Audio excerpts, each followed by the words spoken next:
what Prime had, what made him great, it wasn't that he was strong, even though he was. It was that he could talk, and what he said, it made you feel as strong as he was. But we're not fighters like they are, Prime. We must have courage, Huffer. We can't ignore the danger.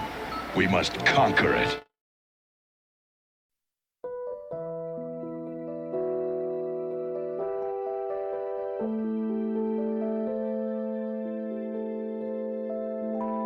Optimus Prime, to me, is an incredibly fascinating character with a lot of depth in the same way Captain America or Superman does. To me, he stands for something. He represents something more than just, whoa, that's a cool robot. And we're gonna talk about that. Let's start with the original. Prime, one shall stand, one shall fall.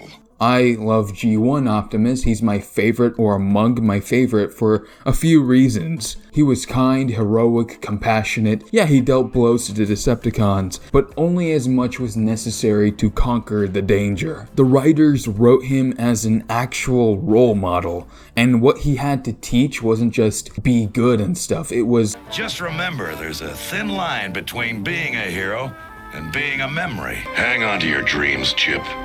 The future is built on dreams. Hang on. San Francisco is going to be destroyed? Are you going to let it all happen again?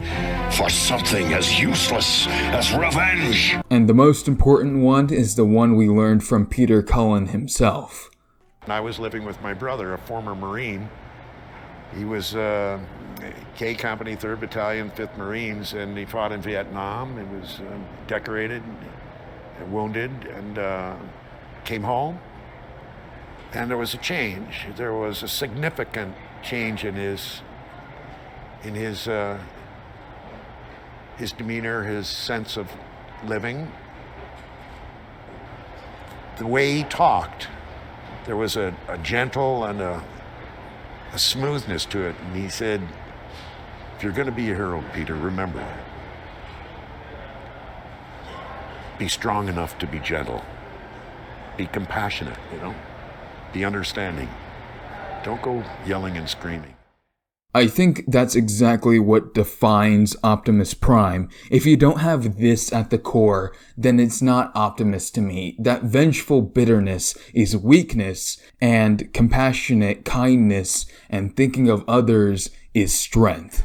Put her there, partner.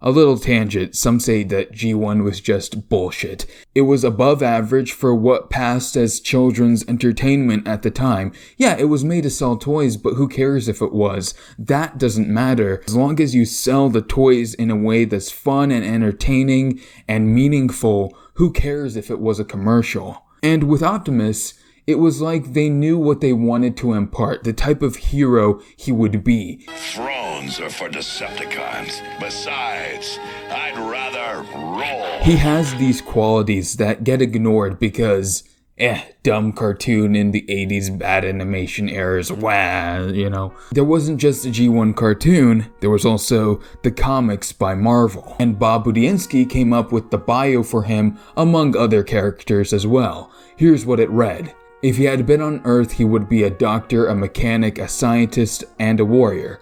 But on Cybertron, there is no difference between these professions, so Optimus uses his skills to heal and repair, which are the same things to the Autobots, to improve the world around him, and if necessary, to fight.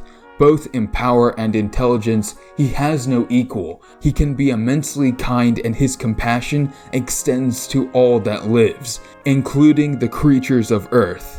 Yet he will battle unceasingly to protect the weak and defend what he believes in. To accomplish this, Optimus knows that the Decepticons must be defeated for all time. In the weaknesses area, Budiansky interestingly put this, after talking about his physical weaknesses. Otherwise, the only weakness he could be accused of is being too compassionate and concerned about the safety of others. He would be a more effective military commander if he were more ruthless, but then he wouldn't be Optimus Prime. The Marvel comics show a different sort of Prime, one that's wrestling with the mantle of responsibility he's been given, but will put on the solid face for his troops. The comics outshine the TV show in so many different ways in terms of characterization and development and story and all that. The cartoon and movie more or less provided a lot of the iconography, a lot of the big flashy stuff. But look, the comic isn't perfect. Optimus Prime terminates himself over a video game and is brought back to life via a floppy disk. But I'm gonna be honest, I would take that over some of the grittier versions that come later. One of my favorite issues though is when Ratchet and Megatron fuse together and basically cause so many casualties cause the Megatron half was in control. And at the very end, Optimus Prime faces the fusion monster himself, he has his gun pointed to him, and then he puts it down, he says it's not the Autobot way.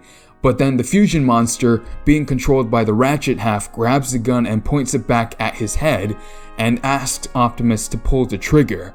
Fix-It would then separate them and they'd be saved, but that really took a toll on Optimus, Megatron, Ratchet, and the Autobots and Decepticons in general. That was just very good writing. And furthermore, he doubts himself, he struggles with leadership and all that. There's also room for growth for him, but they don't make him an asshole, which I feel is a common crutch for writers when they want to make a character relatable. And then there's the movies, and I don't love this version past the first movie. But even then, it feels so thin and weightless. He has all these Instagram quotes and stuff that sound deep, but mean very little. Humans don't deserve to live. They deserve to choose for themselves. Plus, you have Optimus shooting Demolisher in the face and Sentinel in the head when they're both down. Oh, Optimus! Why are you trying to redefine Optimus when he's been very well established as to who he is, why he is the way he is? Why are you trying to redefine the character fundamentally when there's a bajillion other characters that you could use to explore this? The whole distinguishing feature between Optimus and Grimlock, who is one of my favorite, if not my favorite Transformer, is that Grimlock thinks Optimus is too soft. You can't have that if Optimus is acting barbaric in the way he does. And I guess that's why it was a good thing he was sidelined in The Last Knight, because he would just be redundant. If you give attributes of one character to another, robbing that lesser known character of the spotlight, then you don't get more fresh faces. I would love to see new Autobots take more of a lead role, but if you just give that all to Optimus and have him go through that arc with quote-unquote different takes, having Optimus be redefined into what he's not, and then rob the other characters of their personality so they would feel redundant when they're right there. With all that, you get a bunch of Optimuses that don't feel like Optimus, and a lack of new characters. But then we move on to TFP and the aligned continuity. Take away the whole, he was one of the original 13 Primes thing. I hate that aspect of this version. Prophecies and all that are so tricky, and the way they do it in the aligned continuity just doesn't work for me. The thing that animated G1 and a bunch of other versions will always have over this version, if they include that aspect, is that they don't need to tell you Optimus is such a great hero over and over again. It feels overcompensating and deifying in a way that ends up being more annoying to me than anything. In the '86 movie, when that came out, kids cried when Prime died. Did they know about a Matrix or any of that? No. Those kids cried because Optimus was actually a leader and an inspiration. But again, put that aspect aside, I love War for Cybertron and Fall of Cybertron. They're just peak Transformers writing, atmosphere, story, very well done. TFP, I made fun of him in that Optimus is Fixed video. He's like the movie Optimus, but not as much of a ruthless maniac. And when he says things here, they actually mean something. However unlikely that scenario, every sentient being deserves an opportunity for redemption. Even bot killers? Even arachnid? Without that hope, we may never achieve lasting peace. Again, the core is maintained. I feel like Optimus is someone you would want to give you a hug or to give him a hug. He's a comforting dad, he's friendly and wouldn't hurt a fly. But I will bring you back a snowball. That would be awesome. And then comes Cyberverse and Netflix. Two similar versions with distinct differences. One is good, and the other is bad. I want to end on a good note, so Netflix first. Netflix's Optimus in season 1 is fine. He's supposed to be growing into the leader he would become. I accepted a lot of the dumbassery he was doing, like in episode 2 when he's walking right into a trap. Permission to speak freely? Yes, Sideswipe. Always. Did you crack your crankcase? But I thought he was fine, and I was looking forward to how he would grow. Season 2, he's told it's your fault over and over again. They barely mentioned the whole, hey, Megatron wanted to commit a genocide thing. It was just really frustrating, you know? Then in season 3, he's cool for a lot of it, you know, but then at the end, he's moping again when he overcame this in season 2. And then his girlfriend tells him, nah, it's cool, and then zips away, and it's like, that's not convincing enough. And there's no feeling of he finally has become Optimus Prime.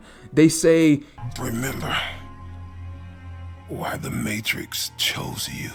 And I'm like, can you please tell us? Because we sure as hell don't know. But anyway, Cyberverse does a lot of that same story, but it's uplifting and fun. And yeah, that Optimus is revered in story, but for the most part, he's used sparingly, and he feels like more of an Optimus through the eyes of the other Autobots. He's noble, he's kind, he's all of that. We get to see redeeming qualities within this Optimus Prime on a constant basis, whereas we didn't see that with the Netflix version at all. When negotiating peace, all that matters is the one attempt that succeeds. May that one be today. This planet is their home. They were just defending it. I never should have sent the Allspark away from Cybertron. I felt there was no choice. But I was wrong. We must get the Allspark back, Bumblebee. There is still time to set things right. You shouldn't have come back for me. Prowl, we never leave a bot behind. I made a whole video about this Prime, and I still agree with what I said there, that we needed some G1 basketball and Prime energy. So now there's only one major Prime left to talk about, and it's the one with the biggest story, IDW. IDW has a bit of a rockier origin, but past that and before that, he's great. He's more along the lines of the Marvel Optimus. He's this police officer, but he's still a big academic.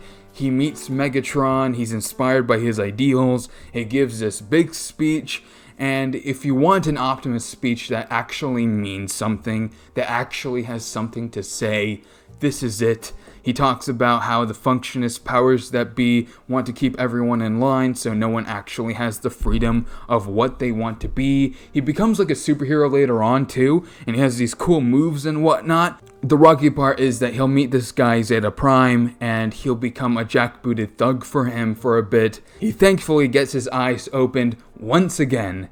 But that's the issue, is that he has two origins back to back, and I don't feel like there was a real reason why they had to retcon what happened in Chaos Theory. I felt like we had a good enough origin there. But after that, he's just pure Optimus, again trying to reach through compassion. He has the strong enough to be gentle vibe going on in spades. Whirl will even refer to his recruitment as a very Optimus move because he was a dangerous guy, and Optimus was like, hey, I'm not gonna let you use your anger for bad things. Come with us and be something better and use your anger in a more productive way. It's very cool. There's also this interesting dynamic where he has to overcome being a Prime. Like, it was a curse to become a Prime, and every leader before has been corrupt or downright evil. So the story is Optimus falling down that rabbit hole despite good intentions? It's a bit clunky towards the end, but after a lot of classic Optimus moments in IDW, you get to the ending where Unicron happens, and the way he defeats him, he talks with the creator inside of Unicron, and tries to talk with them as a person. And this Unicron is very much like the Armada version, where it's driven by hate. So Optimus uses empathy, and the creator starts breaking down, and they have a hug as Unicron is destroyed around them. Whatever hiccups in writing and story he had, a hug is definitely the right note to go off of. I hope you got to see how I see this character. I see him as a light in our darkest hour. These days we see a lot of bad stuff, and it's nice to see what heroism looks like. It's nice to see what compassion looks like. This character means a lot to me, especially as a teenager growing up. Finding your path, staying honorable, and staying kind. I think that it's important for young people to see a hero withstand all that, have some moments of weakness here or there, but still stand strong in the face of insurmountable odds and inescapable darkness. When Optimus stares into the abyss is too blinded by his light to stare back.